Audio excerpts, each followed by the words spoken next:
निज प्रेमिक ओएस पाइबा परे प्रेमिका ठकी देइछंती। उभय लुचि छपी विवाह करिथिबा बेले शारीरिक संपर्क मध्य रखिथिले।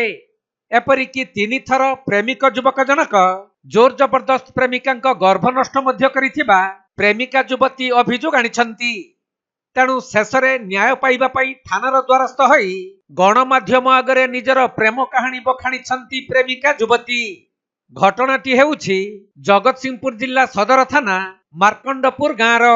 अभियोग एइटा रही जे जगतसिंहपुर मार्कंडपुर गोटे आल्बर्ट हांसदा पुओ बोली रही घर है मुंडा साई मार्कंडपुर कहती।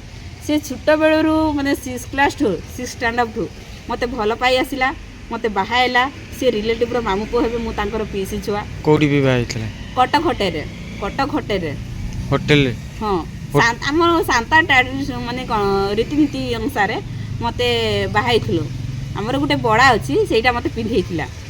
तो से बड़ा पिंधिकी आम घर को जाइली। तो बापा घर लोक मत बहुत सुदिले मत कहले कहा ना बड़ा पिंधि मुझे कहली से पुअर बड़ा पिंधि मत बाहाई आम तो मुझे खुली पारिनी। तो माँ बापा हेरिका भी घरे मत बहुत सुदिले।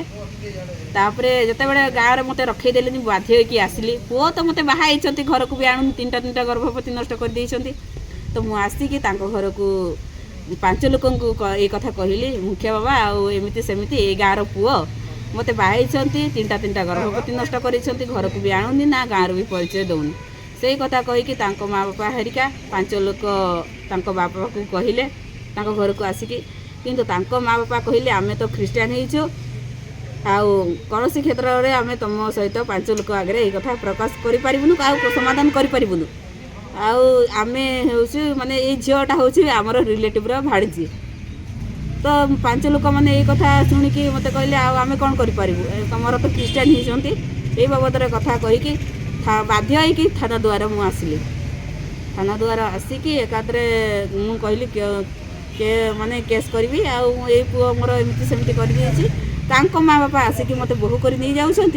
बर्तमान मत बोहू कर रखुंट किंतु बहुत टर्चर करुँच।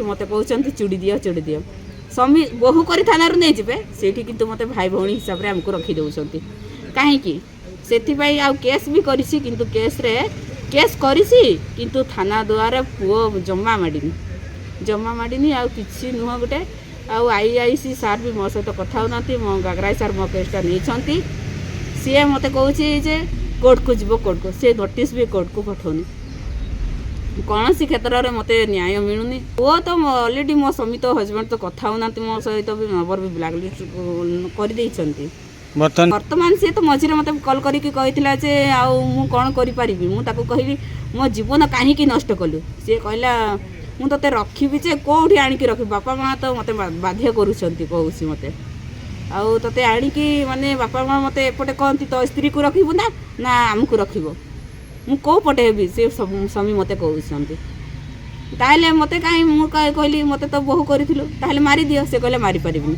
कहीं चुप हो स्वामी ये कथा पचार स्वामी एवं ओएस पाई ट्रेनिंग रे अच्छा मयूरभंज अच्छा एवं मोर पदपक्ष नहीं सारी जे थाना केस हो स्वामी जो अच्छी थाना वाला पुलिस मान माने मो हजबैंड को डाकिबे नोटिस जाऊ ता पाखक आउ कोर्ट को आसु मत आम कोर्ट मैरेज करूँ मुझा सहित ही रही यहीटा मोर शेष निष्पत्ति ता पाखे रही स्वामी स्त्री हक मु कहूँ स्वामी स्त्री रही माने ता पाखे ही मुझे रही पाखे आरंभ ता पाखे मोर शेष पिला छुआ नष्ट कर माने हम कहीं से जापारे ये अपा बोली अपा झील बोली से आखि कौन माने देख बुझिकी मत मो शरीर छुई कि थाना रही आ कौन करी थाना एमती बसी रही जो पर्यंत पुओं को डाकी नथिबे से पर्यंत थाना रही रही।